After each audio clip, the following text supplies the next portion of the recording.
Dan kalian mau tahu nggak kenapa Indonesia nggak boleh apply visa multiple lagi selama setahun dari bulan Februari? Karena dari 2024 kemarin, haji 2024 kemarin, ada ratusan ribu jamaah Indonesia yang haji dengan visa tanpa resmi, visa nggak resmi, yaitu visa ziarah. Makanya Indonesia di-ban untuk visa ini dengan 14 negara lainnya. Pemerintah Saudi akan menindak tegas pelanggaran dengan denda dan deportasi. Itu biasa terjadi waktu saya dulu di sana juga, ya memang ada sih. Itu juga pengalaman saya, makanya mungkin Arab Saudi lebih tegas lagi sekarang karena biar tidak dimanfaatkan seperti itu ya guys ya. Dan ini ada lagi jemaah dari Indonesia yang coret-coret bukan lagi pakai spidol tapi pakai ludah. Astagfirullah, ini luar biasa, kebiasaan di kampung dibawa sampai ke tanah suci Mekah. Padahal cukup berdoa saja, ini malah coret-coret. Ya karena edukasinya itu berbeda kayaknya sih guys ya. Ya edukasi ataupun pendidikan di Malaysia sama Indonesia itu kan memang jauh berbeda gitulah.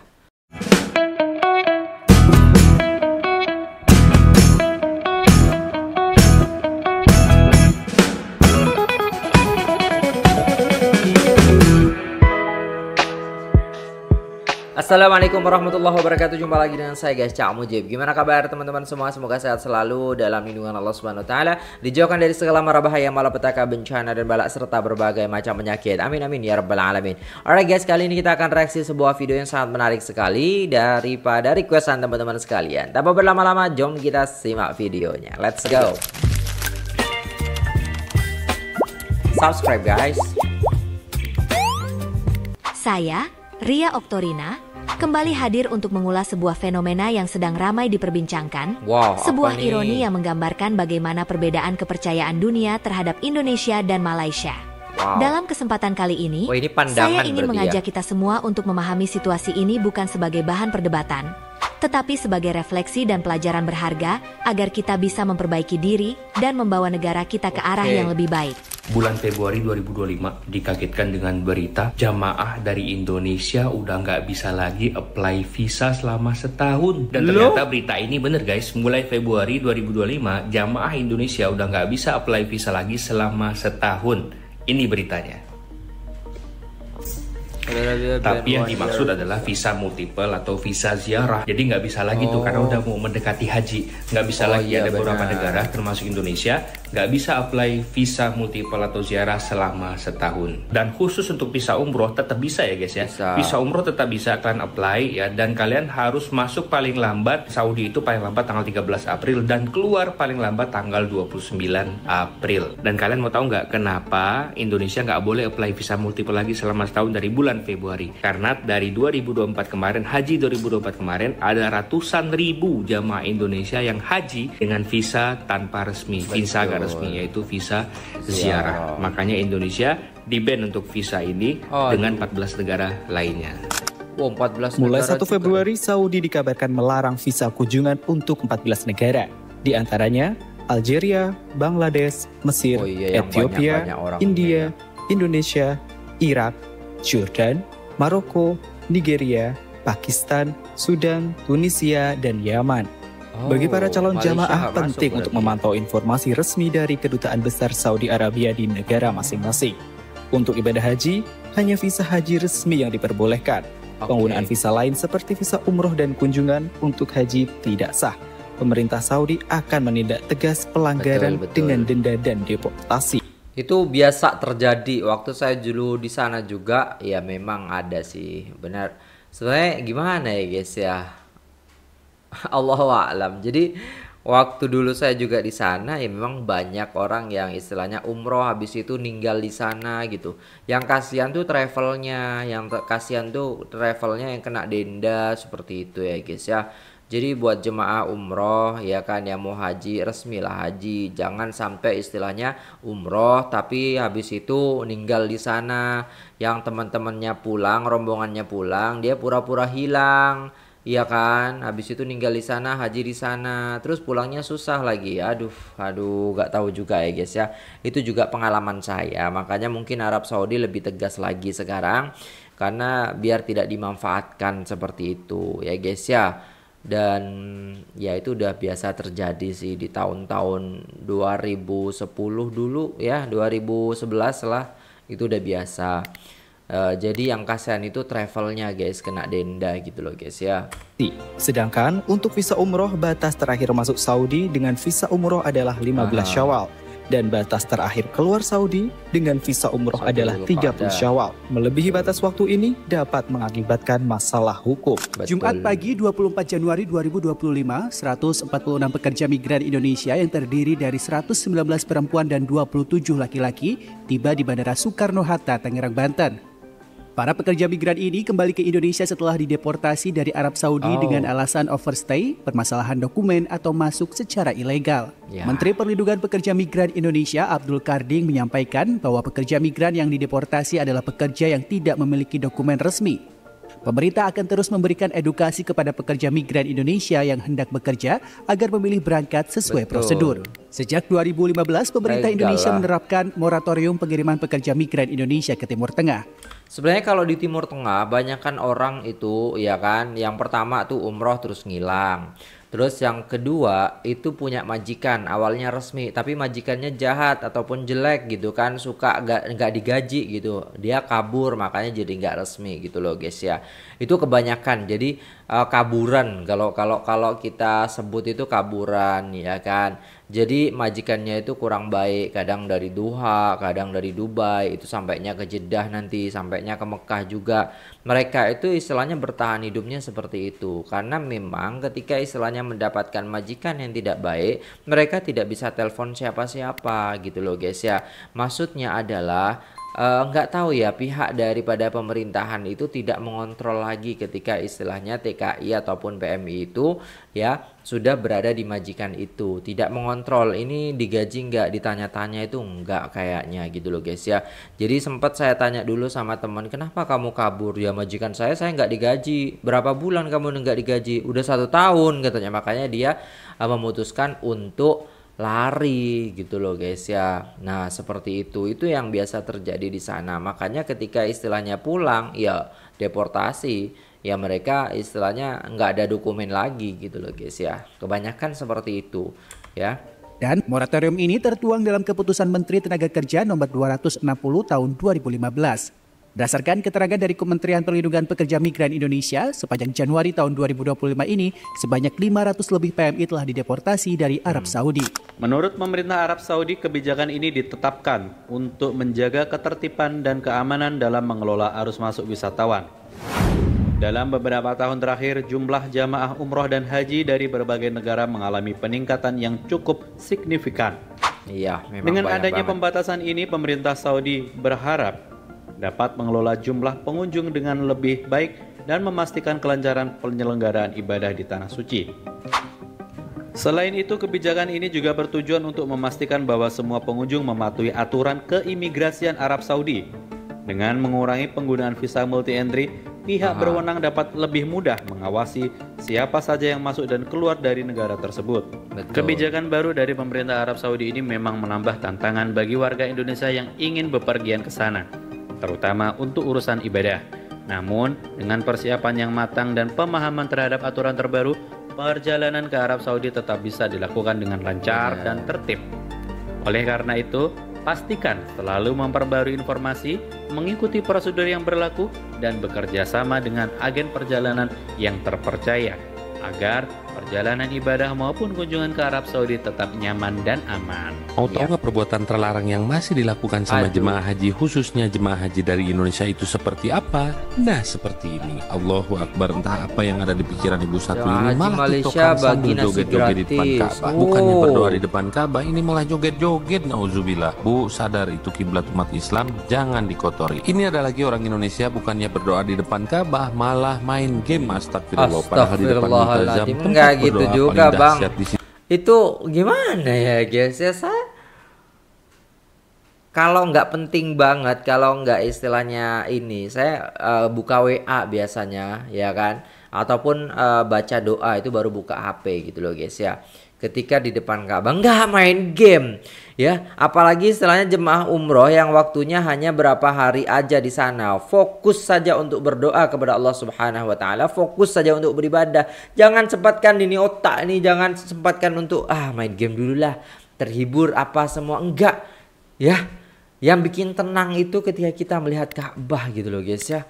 Allahu Akbar, ada aja orang seperti itu ini. malah disia-siakan, padahal masih banyak umat muslim di seluruh dunia yang ingin datang ke kota suci Mekah tapi tidak mampu. Ini malah disia-siakan. Ada-ada aja kelakuan warga plus 62. Dan ini ada lagi jemaah dari Indonesia yang coret-coret bukan lagi pakai spidol tapi pakai ludah. Astagfirullah, ini luar biasa. Kebiasaan di kampung dibawa sampai ke tanah suci Mekah, padahal cukup berdoa saja, ini malah coret-coret. Ya karena edukasinya itu berbeda kayaknya sih guys ya.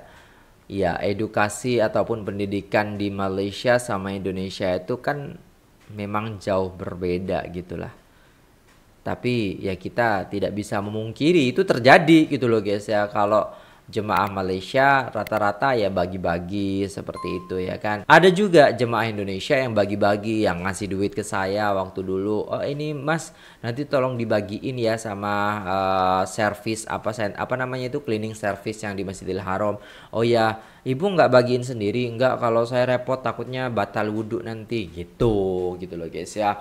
Tapi ada juga istilahnya hal-hal yang kita lihat ini orang Indonesia gitu loh guys ya. Padahal sayang pergi haji ongkos mahal puluhan juta bahkan ratusan juta, sampai di Mekah malah berbuat syirik, nauzubillah.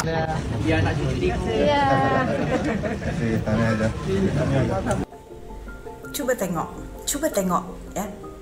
Jemaah haji Malaysia, coba tengok ya. Sederhana sangat ya. Teratur ya. Memang tak salah lah ya. Kerajaan Arab Saudi ya memberi pujian ya kepada jemaah haji dari Malaysia. Coba bandingkan dengan jemaah haji Indonesia ya. Coba bandingkan. Apalagi yang baru-baru ini ya, kepulangan jemaah haji Indonesia dengan berpakaian serba-serbi berwarna-warni ya.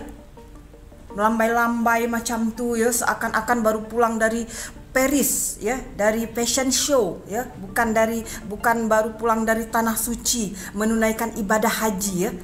Coba bandingkan dengan jemaah haji Indonesia. Coba tengok kepulangan jemaah haji Indonesia, jemaah haji Malaysia ya. Bagaimana mereka ya, sopan santunnya, pakaiannya ya. Jadi itu ya, bukan kita nak buat perbandingan tuh ya untuk menjatuhkan negara kita sendiri ya. Aku bukan untuk menjatuhkan negara aku sendiri buat perbandingan seperti ini. Tapi cobalah lihat, bukalah mata kita ya. Bagaimana ya perbedaan ya jemaah haji Indonesia dengan Malaysia. Bukan Malaysia saja, dengan negara-negara luar lain ya. Coba kita tengok antara ya perbedaan dia tuh, perbandingan itu antara langit dan bumi ya. Jemaah haji Indonesia, ya Allah ya Tuhanku, itu aku cakap ya, pergi haji seakan melancong ya. Because any Malaysians traveling through Saudi Arabia can stop by for 96 hours free of charge, and with this they can go perform Umrah and they can visit any city that they want. In fact, if you have an Umrah visa, you can go to any city in Saudi. You can stop first in Riyadh and then go to do Umrah in Mecca or Ziyarah in Medina. And if you have the tourist visa, which is the 12 months visa, multiple entry, with that, you can also perform Umrah.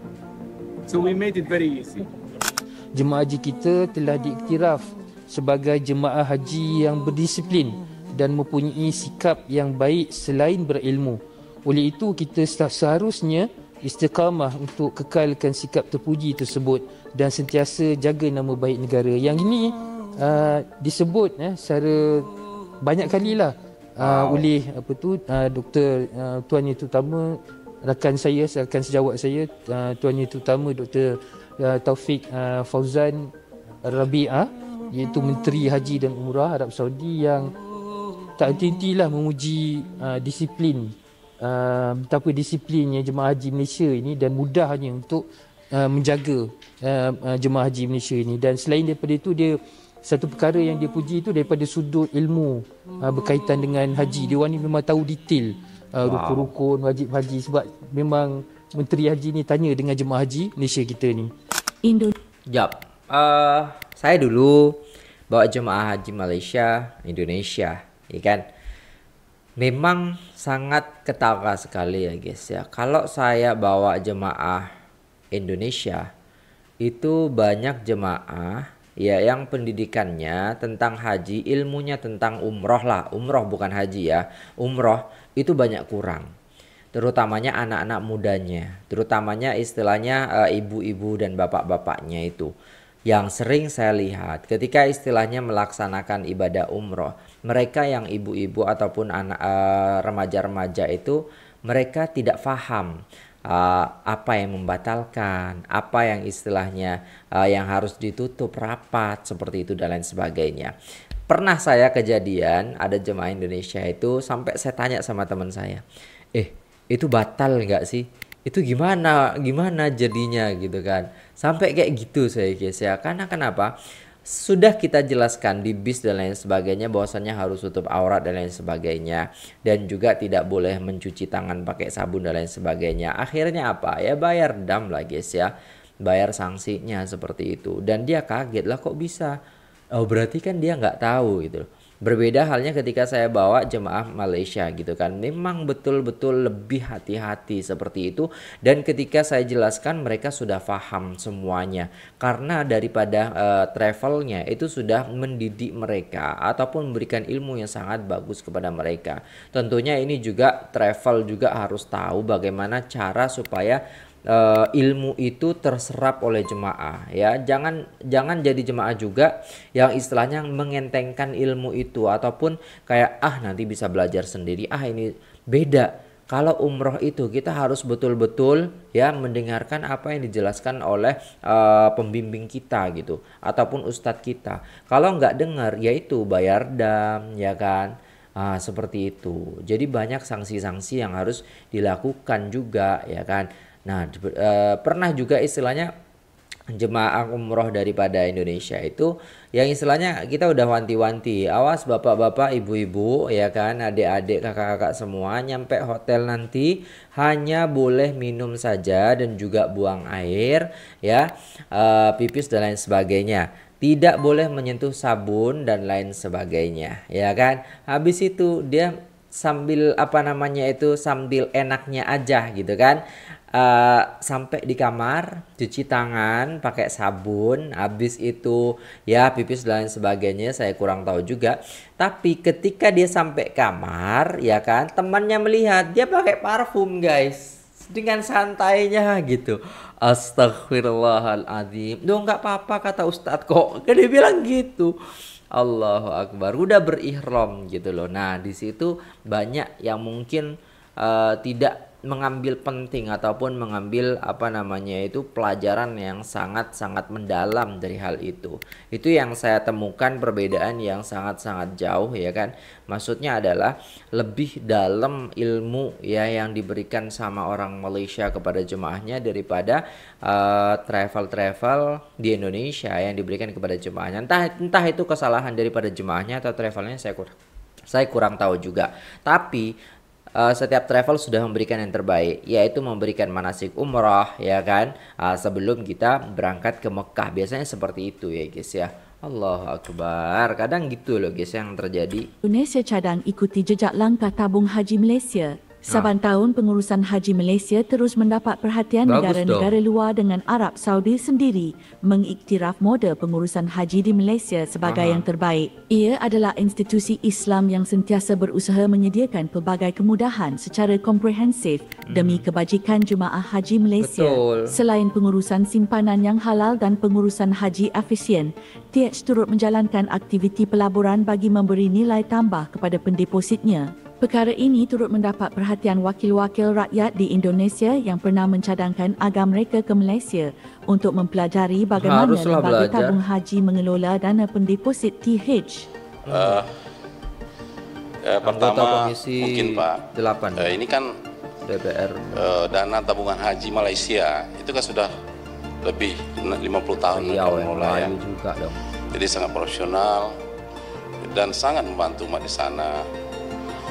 Saya usul ketua, kalau perlu kita ke sana, Komisi 8 dengan setuju. Komisi 8 ke Malaysia untuk menengok langsung seperti apa pengelolaan haji di sana. Tabung haji itu. Ya kan? Dan luar biasa. Dan pengelolaan haji Malaysia itu. Walaupun kita tahu di sana 100 tahun itu antrinya, tapi tidak ada kegelisahan, tidak ada konflik, nyaman dan aman, Pak. Jadi manajemennya sangat bagus. Betul. Jadi kami usul ketua, kalau perlu kita ke sana lah, ke Malaysia nanti kan. Saat ini Indonesia di sini ya kan, korupsi aja yang diiniin. Aduh, masalah ibadah aja dikorupsi ya kan. menghadapi tantangan besar dalam hal kepercayaan dari dunia internasional. Salah satu isu yang cukup mencolok adalah kebijakan terbaru dari Kerajaan Arab Saudi yang menghentikan penerbitan visa pelancong bagi beberapa negara, termasuk Indonesia. Keputusan ini diambil akibat banyaknya pelancong yang menyalahgunakan visa kunjungan atau ziarah untuk melaksanakan ibadah haji, yang pada dasarnya tidak sesuai dengan regulasi yang ditetapkan oleh Arab Saudi. Akibat tindakan sebagian warga yang tidak menaati aturan ini, Indonesia terkena dampaknya secara keseluruhan, di mana visa multiple entry atau ziarah untuk Indonesia ditangguhkan selama 1 tahun penuh. Sebaliknya, Malaysia justru mendapatkan kepercayaan lebih dari Arab Saudi. Tidak ada pembatasan visa bagi warga Malaysia, karena mereka dianggap lebih taat aturan dan menghormati ketentuan yang berlaku.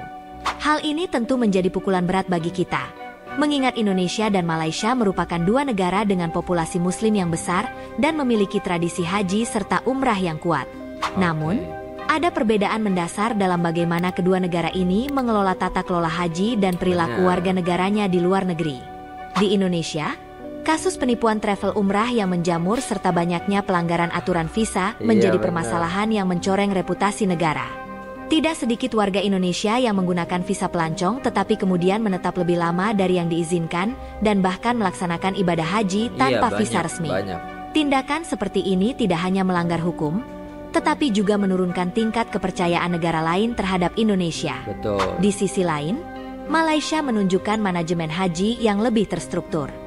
Hanya ada 2 otoritas resmi yang bisa mengeluarkan visa haji bagi warga Malaysia, yaitu Tabung Haji dan Kedutaan Arab Saudi di Kuala Lumpur.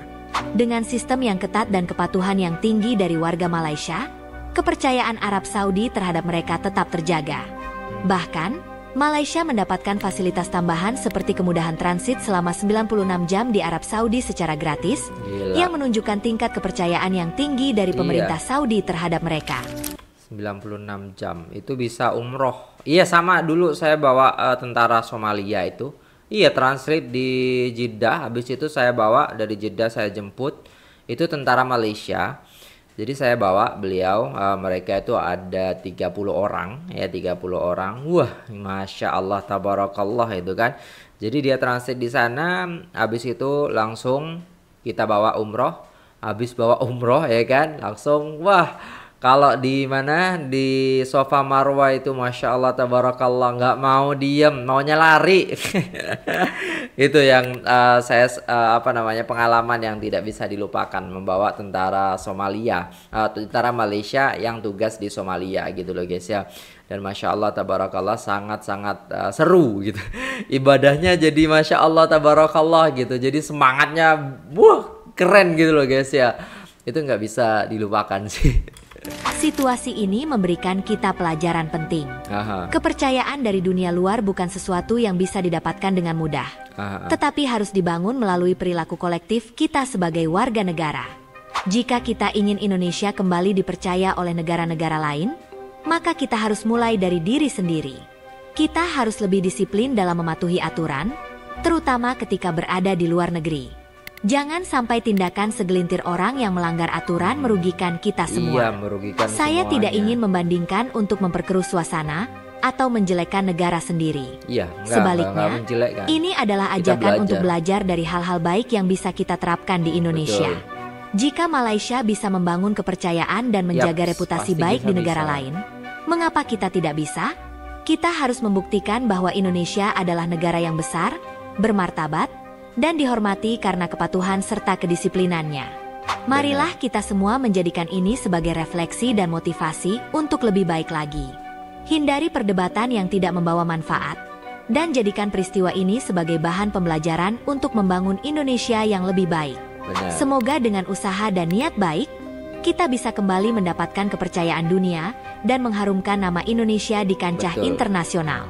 Terima kasih telah menyimak. Saya Ria Oktorina. Sampai jumpa di kesempatan berikutnya. Alright ya, udah selesai videonya ya guys ya. Banyak pengalaman saya ketika tinggal di Arab Saudi dulu dan membawa jemaah Indonesia maupun Malaysia. Banyak baiknya daripada jemaah Indonesia yang mana mereka itu banyak suka berbagi gitu ya guys ya. Suka berbaginya yang pertama tuh yang saya banyak lihat, karena berapa tahun saya 3,5 tahun, tapi 1 tahun saya bawa jemaah Malaysia, sebelumnya membawa jemaah Indonesia, ataupun 2 tahunnya seperti itu. 1,5 tahun saya bawa Malaysia, 2 tahun saya bawa Indonesia. Jadi biasanya saya istilahnya membawa jemaah itu istilahnya ya kalau di Malaysia 2 bis lah maksimal, atau 3 sampai ke ya biasa pakai HIS dan lain sebagainya. Dan itu biasa terjadi gitu loh guys ya. Ada jemaah-jemaah yang memang seperti itu gitu kan, berbagi ya kan, mau di Indonesia pun Malaysia itu sama aja guys ya, sama-sama berbagi dan lain sebagainya. Cuman kebanyakan kalau jemaah Malaysia ya kan itu patuh ya kan, patuh, disiplin gitu, dan menjaga kawannya, menjaga kawan. Jarang istilahnya jemaah saya itu hilang gitu. Tapi kalau yang Indonesia itu kebanyakan mereka itu kayak udah percaya bahwasannya bisa pergi sendiri ke Masjidil Haram. Iya memang nggak apa-apa, tapi 2 hari ataupun 1 hari biasanya itu masih bingung guys ya. Akhirnya apa? Banyak jemaah yang udah tua-tua itu nggak hilang gitu loh guys ya, kesasar gitu. Akhirnya ya saya cari seperti itu, nyari 1 orang ataupun 2 orang ya kan, di kerumunan banyak orang di Masjidil Haram, itu gimana coba? Nggak habis pikir. Makanya ketika saya mau cari orang hilang ya kan, tips daripada saya kalau mau cari orang hilang, masuk ke dalam jangan langsung cari, ke Ka'bah dulu, lurus multazam, berdoa kepada Allah, ya Allah pertemukan saya dengan jemaah saya namanya si fulan dan si fulan, dengan izinmu ya Allah ya kan. Nah pertemukanlah saya di sofa ataupun marwah, atau di tempat tawaf, atau di tempat yang engkau tentukan ya Allah. Nah habis itu baru cari ya kan, baru cari, jangan langsung nyari. Itu yang saya pengalaman saya waktu istilahnya di sana gitu loh guys ya. Kalau langsung nyari itu susah banget ketemunya. Jadi minta dulu lah sama Allah, karena di situ doa kita mustajab, doa kita langsung dijabah oleh Allah Subhanahu wa taala. Akhirnya apa? Selang beberapa kita cuma jalan sambil nyari udah ketemu.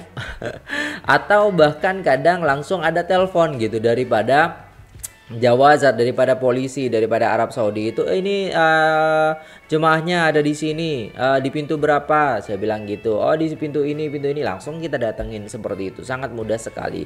Dulu waktu saya belum tahu ilmu itu ya memang susah banget saya nyarinya itu, sampai nyerah gitu kan. Ya Allah gimana ini, saya langsung telepon sama istilahnya tour leadernya gitu kan, ini gimana nggak dapet gitu. Akhirnya ya udahlah nanti kita istirahat dulu gitu. Akhirnya seperti itu. Jadi memang kalau jemaah jangan sok tahu dulu ya, ikuti dulu lah daripada pembimbingnya. Kalau suruh istirahat dulu gitu kan.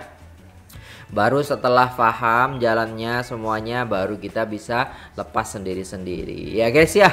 Oke, nah itu dulu videonya guys. Terima kasih udah tengok video ini sampai selesai. Mau umroh dari Indonesia, Malaysia, mana lagi Brunei ya kan. Semuanya insya Allah baik, karena semuanya adalah tamu Allah Subhanahu wa taala. Tapi yang terpenting kita harus disiplin ketika di sana ya guys ya.